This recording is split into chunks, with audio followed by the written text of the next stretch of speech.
let's talk about the war in Ukraine. It's what I'm thinking about right now, so I want to make a video about it.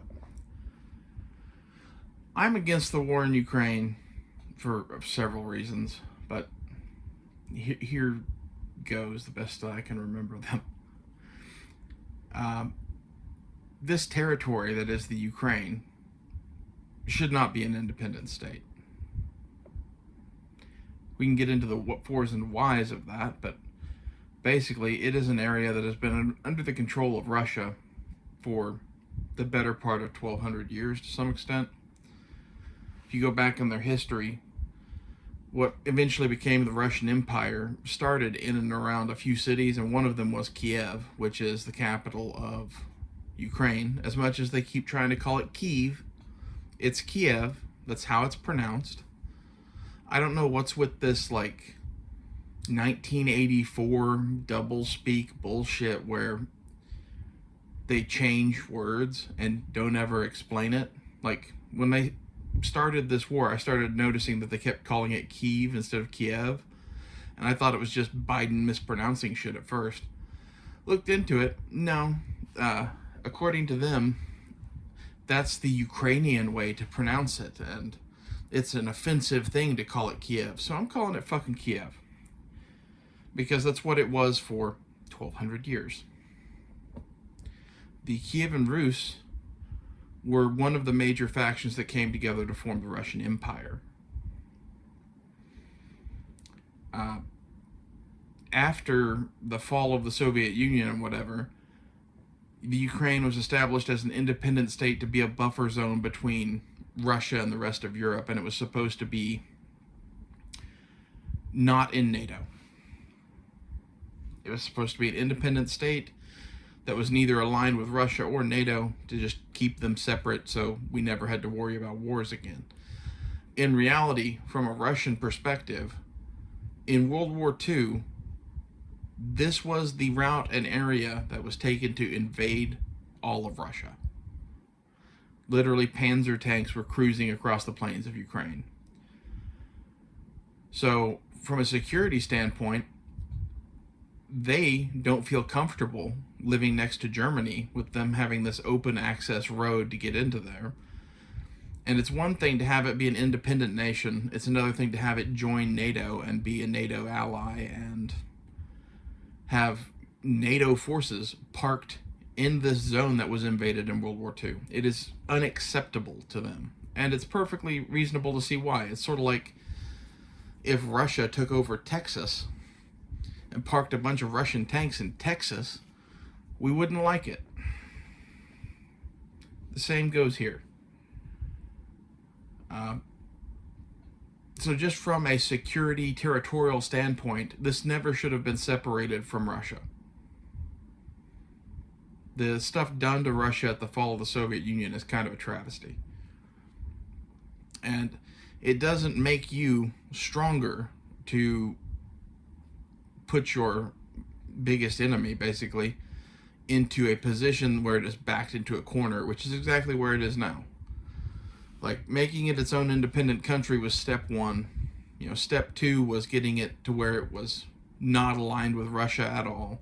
And step three was making it a member of NATO, which they were in the process of doing when Putin invaded. They're still talking about it.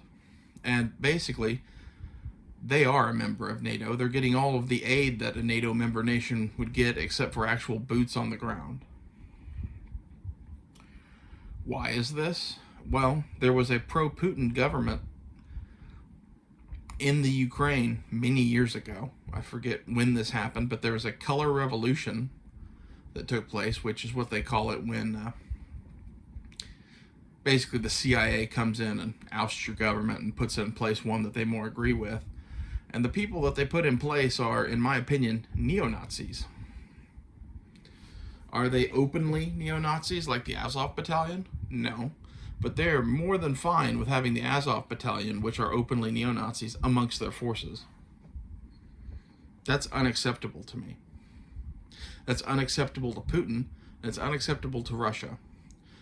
There were always two sides of Ukraine in the Cold War. There were the leftover people who were aligned with the Nazis that then became aligned with the CIA, because they were just against Stalin and communism and whatever, and they fought for whoever was against that, whether it was the Nazis or whether it was the Americans. And this is who is now running the Ukraine. These people who have their roots connected to people who literally ran death camps for Hitler.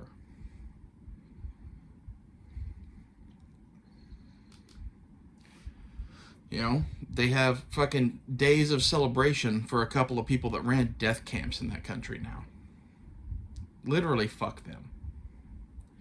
In addition to that, the Ukrainians don't like ethnic Russians. They don't get along.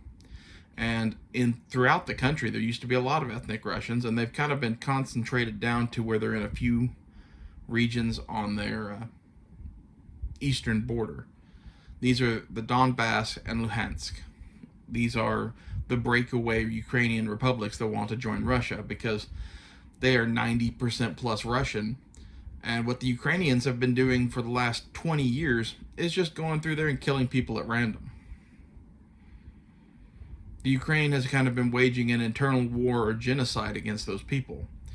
And the reason that there aren't ethnic Russians in the rest of Ukraine right now, or at least they've been highly minimized, is because they aren't welcome in Ukraine. Why? Because the Russians persecuted us and did all of this shit, and why'd they do that? Oh yeah, that's right, you were fucking Nazis. Is that right to persecute the ex-Nazis for being Nazis? Maybe not, but I'll allow it. Fuck them.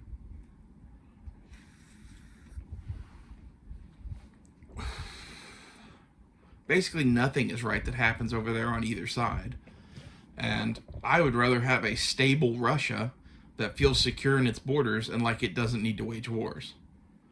Which is where we've put Russia by doing all of this shit and fucking around in the Ukraine with the CIA for the last 20 years. After the Color Revolution, the government that was put in power was highly tied to America and the CIA and has a bunch of, hidden back alley deals with U.S. politicians, a la the Biden family and the Burisma Oil Corporation.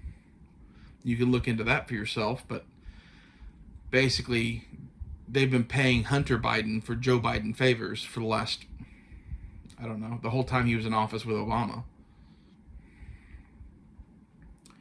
So I really don't like that. I really don't like what they were doing to the people of the Donbass and the Luhansk. And I think Russia overall has a right to exist. It has a right to feel secure in its own borders. And, it's important that Russia and the United States have a good relationship because they're the two nuclear superpowers on the planet, really. Is Russia a superpower anymore? Not really. That could be debated, but they got at least some street cred for what they were in the Soviet Union, I guess. And it's not Putin that voted to, go into the Ukraine. The Donbass and the Luhansk people begged the Russian parliament to intervene on their behalf when these killings and shit just got so bad. And the Russian parliament voted for war against Ukraine. Putin then did what he has to do as the president and listened to his parliament and went to war against Ukraine. Now, is part of this that Putin wants Ukraine back in the Russian Empire? Yeah. I would say most definitely. His family even comes from that area of Russia before all of this shit happened. Like, it's sort of like having George W. Bush in charge of the country while the Russians are taking over Texas. Like, he used to be the governor of Texas. He's probably at least somewhat tied to that area, right? And maybe Putin never was living in the Ukraine, but his grandpappy sure the fuck was. And, I don't know about you, but shit my grandfather did or was tied to affects me and my decisions in my life to some extent. Especially on where I call home and various other things, family ties. That shit matters. It matters a lot more than people in the U.S. think. And overall, I think that country is 6,000 miles away from us and really has very little to do with us. And I don't think it's a good idea to have a buffer zone between Europe and Russia. You know, does that mean that there's a war between Germany and Russia in the future or some shit? I don't fucking know. But by breaking away various republics into these, you know, sovereign countries to be a buffer zone, you took away Russia's feeling that it had the ability to defend itself. Because it went from having a border, you know, this big with Poland and Germany and the rest of Europe to a border this big with fucking, you know, Ukraine and all the rest of that shit. There's Belarus, Belarusia, whatever you want to call it, that is still closely aligned with Putin. And that doesn't look to be changing, but at the same time, that should really still be part of Russia too. And it effectively is, because a few years ago, someone tried to throw a revolution there. You know, I wonder who that was. And oust the president of Belarus out, and Putin came in with the Russian army and put all that shit down and secured the president's position, and they've been pretty good buddies ever since. You know, it's one of those things where that was sort of the kind of relationship he had with the previous leadership of Ukraine before this neo-Nazi shit got in charge of the country. And some of this, the Democrats would say, is Russian propaganda. No, this is called the truth. What you're watching on CNN every night about, you know, Vladimir Zelensky meeting with President Biden and going to Pennsylvania to sign bombs or some shit, that's fucking propaganda. Vladimir Zelensky, who was a television comedian in Ukraine, who somehow won election and is now running their country in the middle of a war. Honestly, I feel he's kind of a puppet. I don't know exactly why he won or whatever, but I think the general thought by the people was he's a political outsider and he will help fix some of the issues in Ukraine. And what he's actually been is even worse for Ukraine than their previous leadership. You know, there's sort of a, you know, he's almost Trump-esque in that sense, in that he was on TV and he was a political outsider and he was elected. You know, is Trump better or worse for America? We could debate that in some other video. But in this video, most of the Ukrainian people felt that Zelensky, while he wasn't the old leadership, still did all the same shit that the old leadership did, so there was basically no difference. Which kind of reminds me of Trump too, to be honest.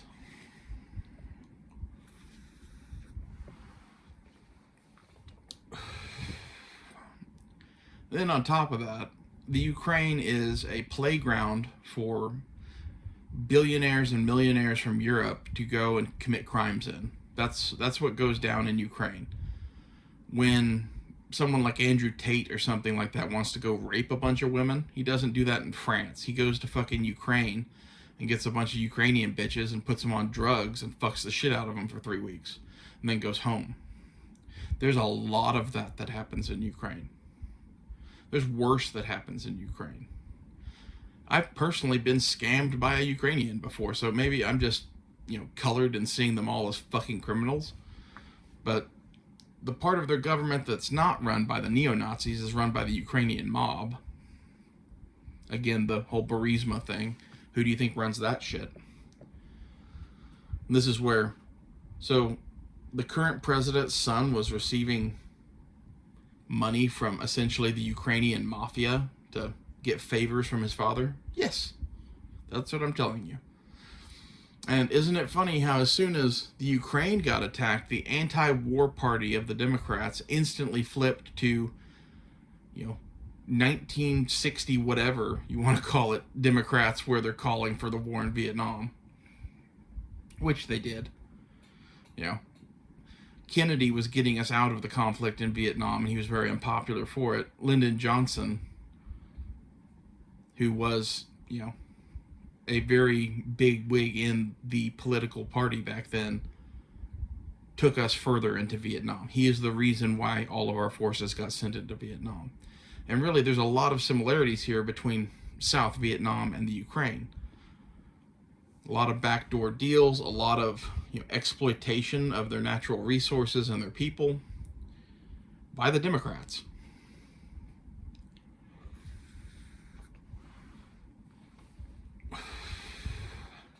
I'm not really pro-Russia, and I'm not really anti-war, but I am anti this war, and I am pro-Russia in this sense, in that I think if I had a neo-Nazi state trying to ally itself with NATO and the West, who seem to always want to fight with us, like literally when the Soviet Union dissolved, Russia was like, hey, can we join NATO? And very quietly, all of the NATO countries looked at each other and were like, Russia wants to join our anti-Russia alliance? What the fuck is up with that? And they said no. Like, so from the Russian perspective at that point, when you asked to join the North Atlantic Treaty Organization, when you're a country in the North Atlantic, and they're told no, like, what do you conclude at that point? Well, it's pretty obvious that they're the anti-Russia coalition. And that's why they exist. So they're always your enemy to some degree, whether they're fighting or not. This is a position that the Europeans have placed themselves into entirely of their own making. Some of it is leftover Cold War tensions and bullshit between the US and Russia and whatever, but most of it is a lot of these European countries fucking hate Russians and do not want to get invaded by Russia again, because they've been invaded by Russia in the past to some degree or another.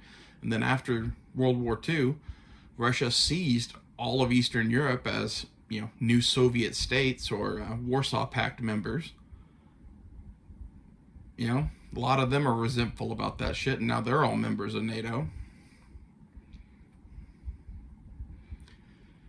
It's one thing to hate your enemy, but to hate your enemy so blindly that you follow Democrats into an endless war in Ukraine instead of understanding your enemy and why it fights. Like, this is the critical difference here.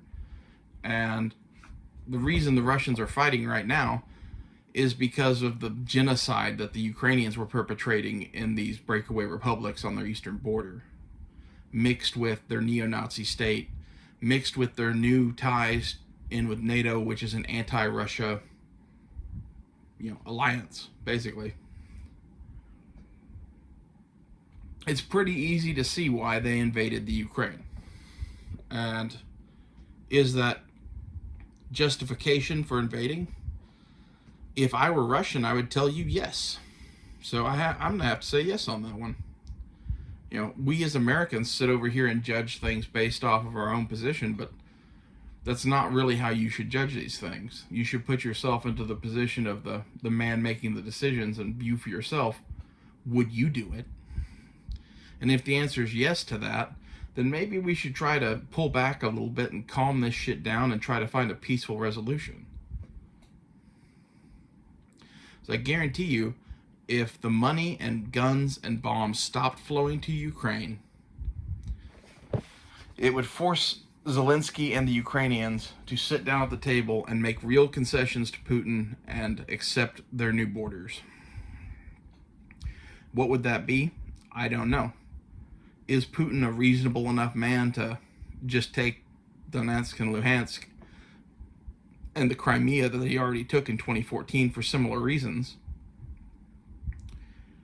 and leave well enough alone? Maybe. Like, at this point, they've pissed him off quite a bit. And if I were him, I wouldn't end that war until there were no Ukrainians left. I would take it all the way to the Polish border. And I think that's what we're looking at no matter what, especially with the United States, France, Great Britain, Germany, and others, funneling weapons to and funding this war. With that going on, it never ends. And you'd be like, well, it'll end when they drive the Russians out of Ukraine. If they actually manage to drive all of the Russians out of Ukraine, I have a feeling that the Russians will start using tactical nuclear weapons and will start invading Ukraine again. Like, Russians have basically unlimited manpower and their own production chain and supply line to make weapons and weapons of war and aircraft and whatever. Are their tanks pretty much useless against the Javelin missile? Yeah, but they're still making territorial gains in Ukraine despite that. It's their war to lose. They have way more people and just more money and material in general. If NATO and the West and the US weren't backing the Ukraine, they would have lost a long time ago. I think Putin highly underestimated the effectiveness of US weapons in the hands of the Ukrainians against his forces. And they hadn't been to war in a couple generations. And some of the stuff like the rows of tanks on the road stuck in to go in Ukraine pretty much killed their whole blitzkrieg idea of taking Kiev quickly.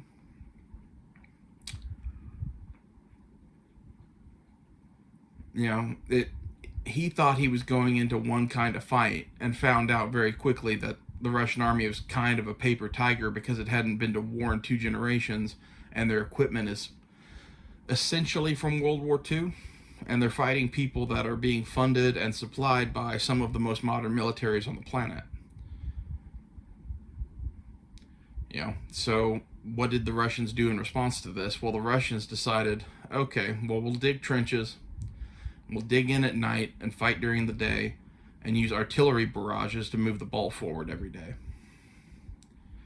Which is pretty much the Russian playbook from the World Wars.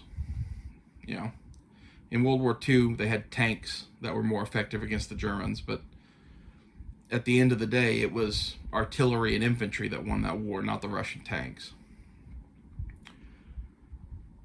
A lot of people like to talk, you know, about how great the T-34 tank was, and I kind of think of the T-34 tank like the M3 Sherman. It beat the Germans, but it beat the Germans because they had, 5 Shermans to every German tank. And the German tank shot 4 of those Shermans before the 5th one hit it in the engine. If it had been an equal number of tanks on both sides, they wouldn't have won that war.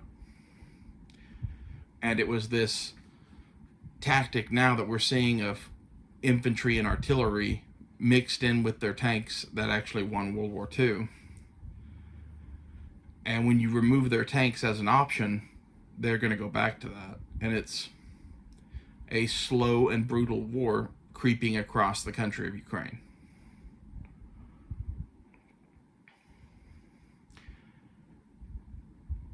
It's kind of a shit show either way. Like, I can get why some people would back the Ukrainians because Putin invaded them and whatever, and they're fed all sorts of BS. And while it's true Putin did invade them, Putin had a laundry list of reasons to invade them.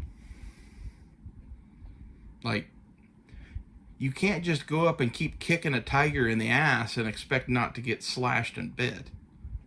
Even if it's a paper tiger from World War II. Eventually, it's a fucking tiger. It's going to defend itself.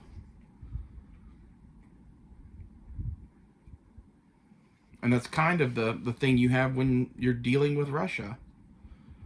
Is Russia a bully? Yeah, to some extent. But so is America. Like, to say that they're any different than us is,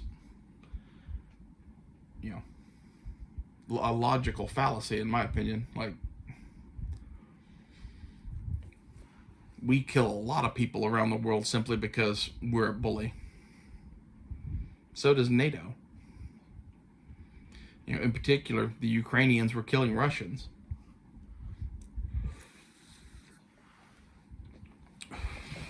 And if we had a bunch of Americans living in Mexico and the Mexicans started rounding them up and genociding them,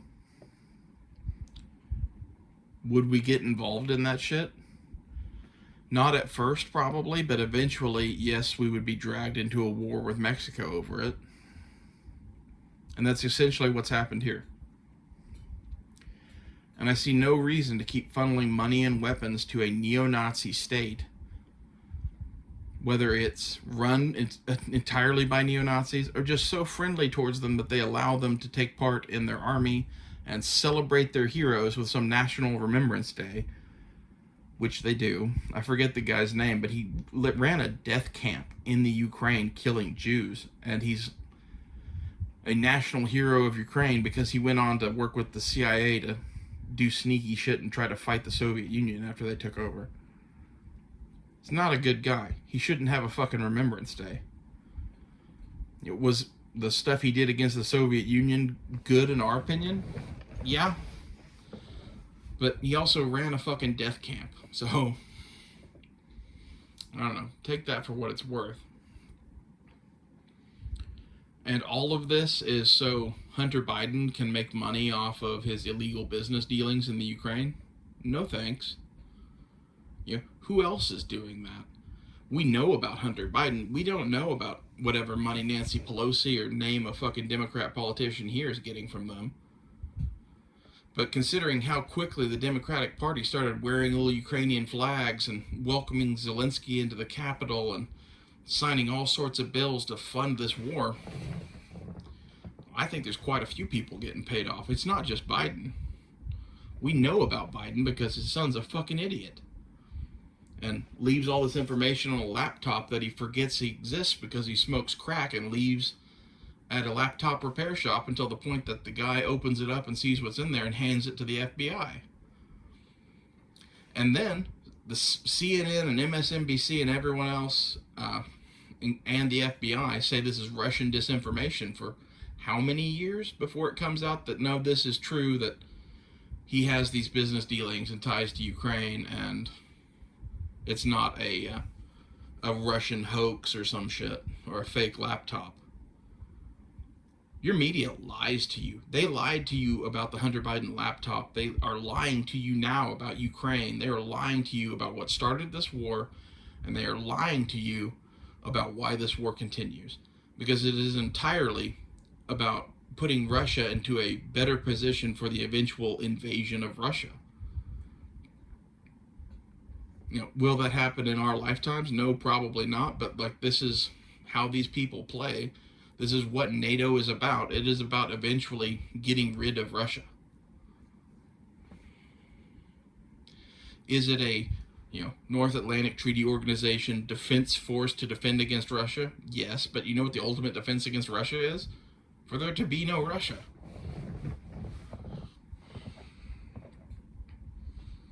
And to view that organization in any other way from a Russian perspective is idiotic. You have every member state of NATO building up armies to fight you. What would you do? Are you just going to sit back and do nothing, or are you going to build up armies too? It's moves on a chessboard, and when they move a knight to a certain place, you have to move something there to counteract that shit, or you're going to end up losing territory. And when you have the CIA fucking around in Ukraine to the point that they put in some neo-Nazi government that's running a genocide against Russian-speaking people, this war is pretty understandable. And this is an unpopular opinion amongst some people, I would imagine, because, the right tends to not like Russia, and it was very odd for those of us on the right to see the Democrats all of a sudden agree with us that Russia is horrible when, towards the end of the Obama era, or middle of the Obama era, Mitt Romney said that Russia was our biggest enemy, and Obama laughed at that and said the Russians are, nothing to worry about. We're cool with the Russians. We're at peace with the Russians. Don't worry about the Russians. This was the Democratic Party, 12 years ago or something like that? And overnight, as soon as their Ukrainian criminal puppet state bullshit was threatened, well, now Russia is the evil scourge of the earth and must be destroyed.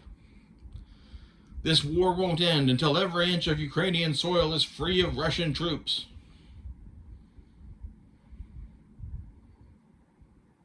They're pathetic. Not the Russians, but the Democrats. And their anti-war voting base is sitting here going, We don't know what to believe, so we're just going to do whatever CNN and MSNBC tell us. And they're telling us that this war is justified and that, we're fighting off the rise of the Soviet Union or whatever the fuck it is they tell those people. Which is another thing that I hear is a misunderstanding all the time. Like, Putin doesn't think he's reestablishing the Soviet Union. Putin kind of views the Soviet Union as being a weak, flawed thing that tore down the Russian Empire, and he would like to be remembered as Putin the Great, savior of the Russian Empire. That's why his list of territorial demands, or whatever, to end this war included shit like Alaska and some islands off the coast of California. It was every piece of property that was ever claimed by the Russian Empire, not the Soviet Union.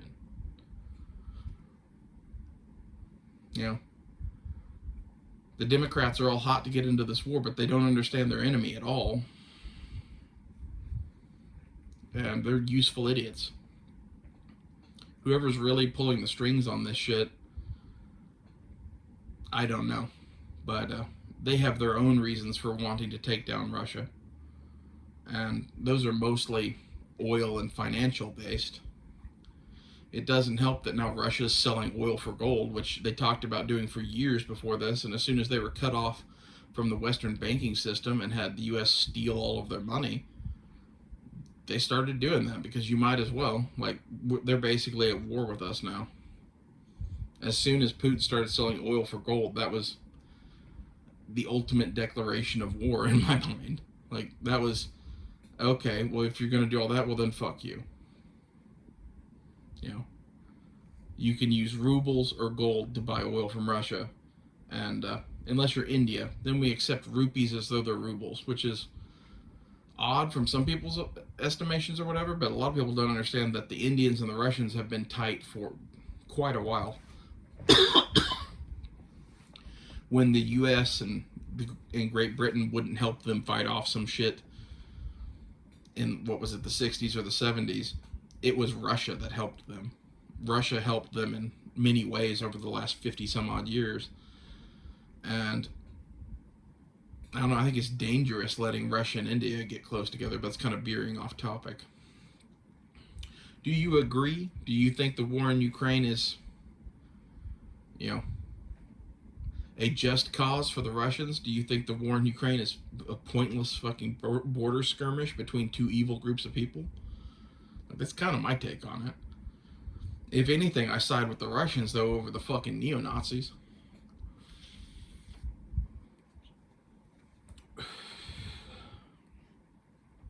I'd love to hear what your take on Ukraine is, so leave me a comment, and I'll see you guys later.